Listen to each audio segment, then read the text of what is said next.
Welcome বন্ধুরা, সাথী হবে চ্যানেলে তোমাদের সবাইকে স্বাগত।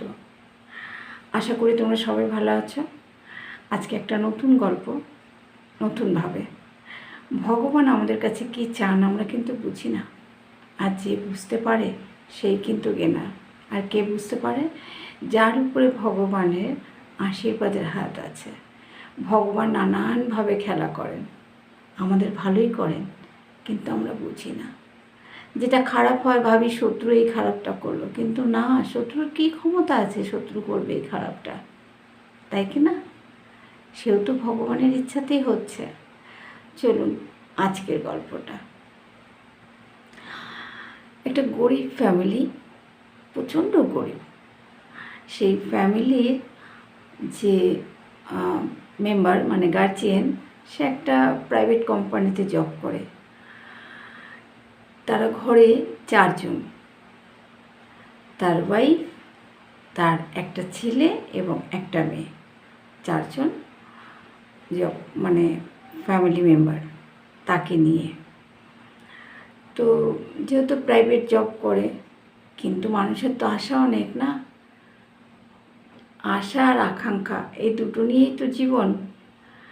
তাদের বাচ্চাদের এবং তার মিসেসের খুব ইচ্ছা যে আমাদের একটা গাড়ি কেনা হোক, কিন্তু সবার ইচ্ছা আকাঙ্ক্ষা সবসময় চাইলেই তো হয় না পূরণ, একটু সময় লাগে।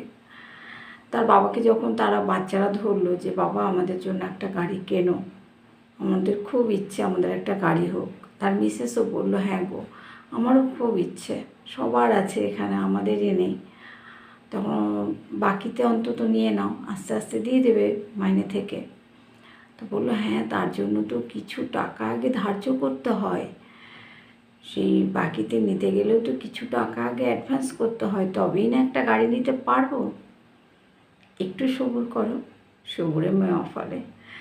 ভদ্রলোক এইভাবে প্রতিদিন কথা বলে বেরিয়ে যেতেন। যখন এই কথা উঠতো এই কথা বলে বেরিয়ে যেতেন, যে কোনো কাজে, অফিসেই যাক, বাজারেই যাক, ঘুম থেকে উঠে চা খাচ্ছে তখনই আলোচনা হোক, যখনই হোক এই কথাটা বলে তিনি বেরিয়ে যেতেন।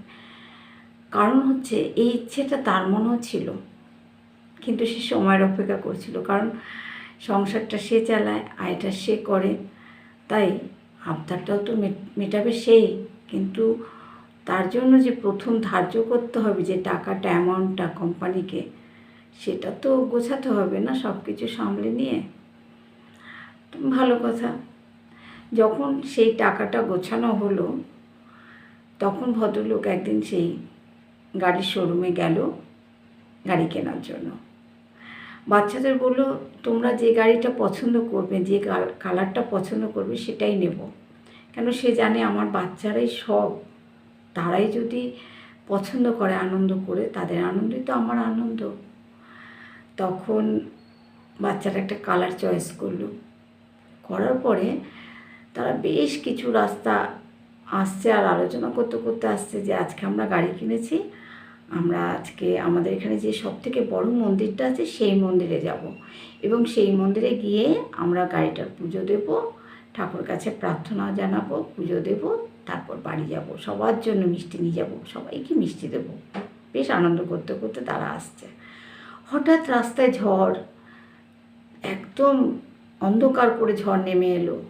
তারা একটা জায়গায় দাঁড়িয়ে গেল, কিন্তু ওখানে একটা গাছ হুড়মুড় করে সেই গাড়ির ওপরে পড়লো।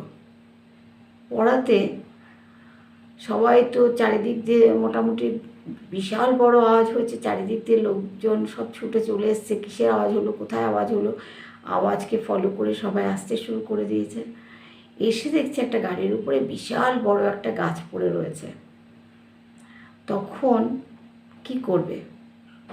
সে গাছটাকে সবাই সরাবে, সবাই তাই করলো, গাছটাকে সরালো।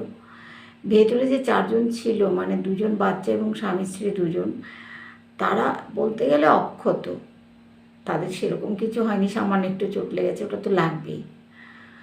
সবাই বললো গাড়িটা অপয়া, দিনক্ষণ দেখুনি, সময় দেখুনি, তাই গাড়িটা কিনেছো, গাড়িটা অপয়া, গাড়িটা বিক্রি করে দাও, এই সেই বলতে বলতে সবাই ওদেরকে হসপিটালে নিয়ে গেল।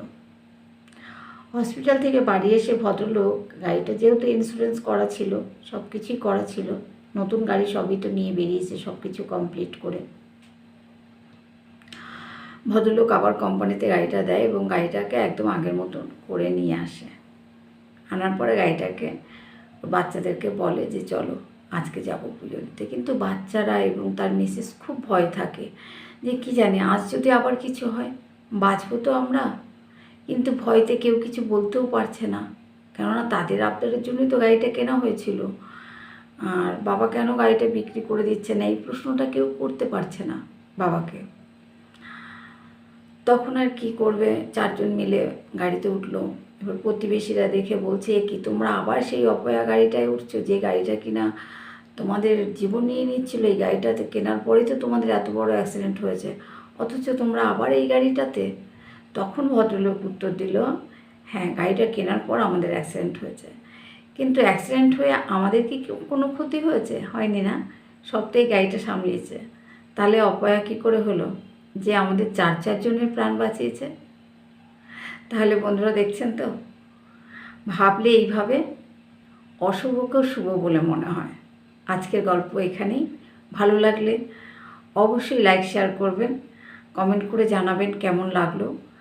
আর সাবস্ক্রাইবটা আপনাদের হাতে, ওটা করতে অসুবিধা নেই, করে ফেলুন।